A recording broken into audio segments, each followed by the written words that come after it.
You know that feeling. You hear a recording of your own voice and immediately want to turn it off. Do I really sound like that?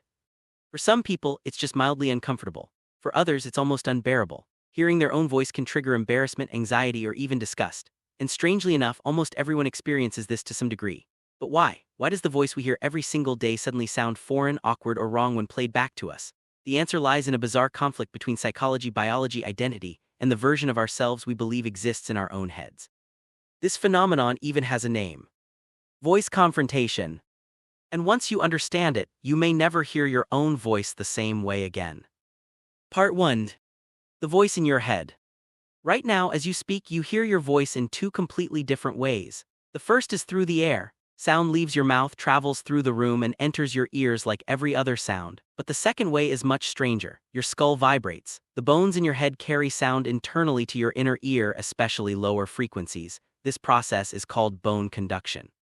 And because of that, the version of your voice you hear while speaking is deeper, fuller, and richer than the version everyone else hears. In other words, the voice in your head is not your real voice, at least not the one the outside world hears. That's why recordings sound so shocking. They remove the internal version you're used to hearing. Suddenly, your voice sounds thinner, higher pitched, different, almost like listening to a stranger imitate you, and your brain hates that mismatch. Part 2. Why the brain reacts so strongly. Humans build identities around familiarity. We expect consistency between who we think we are and what we experience. Your face in the mirror becomes familiar, your name becomes familiar, your voice becomes familiar. So when a recording contradicts that expectation, the brain treats it almost like an error. Psychologists sometimes compare this to the uncanny valley. Not fully wrong, not fully right, just close enough to feel disturbing. And because your voice is tied so closely to your identity, hearing it altered can feel deeply personal. Imagine if every mirror suddenly showed your face slightly differently. That discomfort is what some people experience when hearing recordings of themselves. But for certain individuals, the reaction goes even deeper. Part 3. Voice confrontation. The term voice confrontation refers to the emotional reaction people experience when hearing recordings of their own voices. Researchers noticed that people often respond with discomfort, denial, anxiety, or self-criticism. Some immediately reject the recording entirely. No, that can't be me. Others become hyper-focused on flaws they never noticed before. Their pitch, their accent, their speech patterns, their pauses, and in some cases, the emotional response can become intense enough to affect confidence and self-image. Especially in an era where people constantly hear themselves online. Think about it. For most of human history, nobody ever heard recordings of themselves. Your voice simply existed in the moment and disappeared. But now, voicemail, TikTok, YouTube, podcasts, Zoom calls, voice notes. Modern technology forces us into constant confrontation with our recorded selves, and our brains still haven't fully adapted to it. Part 4. The fear of social judgment.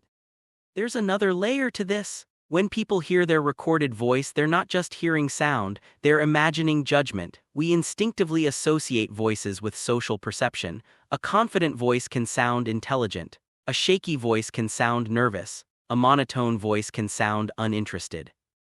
Whether those assumptions are true or not, humans constantly make snap judgments based on vocal cues.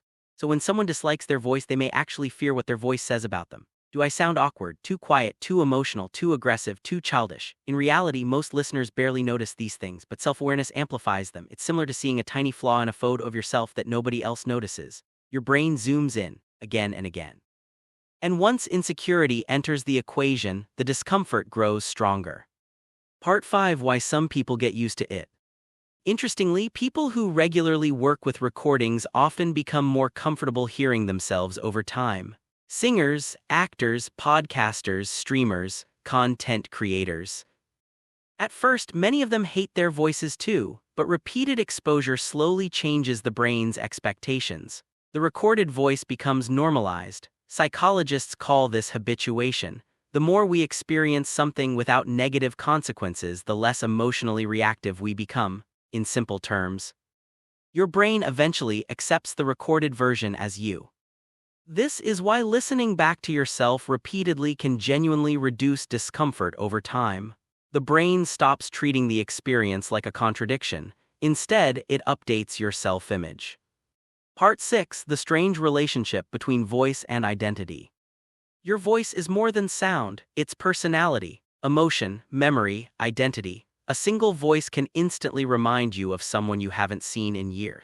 It can comfort people, influence people, move people emotionally, and because of that, hearing our own voice forces us into a strange form of self-awareness. We suddenly hear ourselves the way other people do, not from inside our own minds, but from the outside. That experience can feel vulnerable, almost exposing, which may explain why some people react so emotionally to it, because for a brief moment they stop hearing the person they imagine themselves to be, and hear the person everyone else has been hearing all along.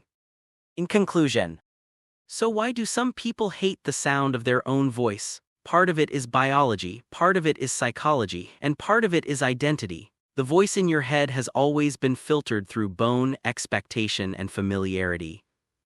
Recordings strip all of that away. What remains can feel unfamiliar, uncomfortable, or even wrong. But here's the ironic part. To everyone else, your recorded voice probably sounds completely normal, because that's the version they've known all along. The strange voice you hear is simply you from the outside, and maybe the discomfort comes from realizing how different we sound compared to who we think we are.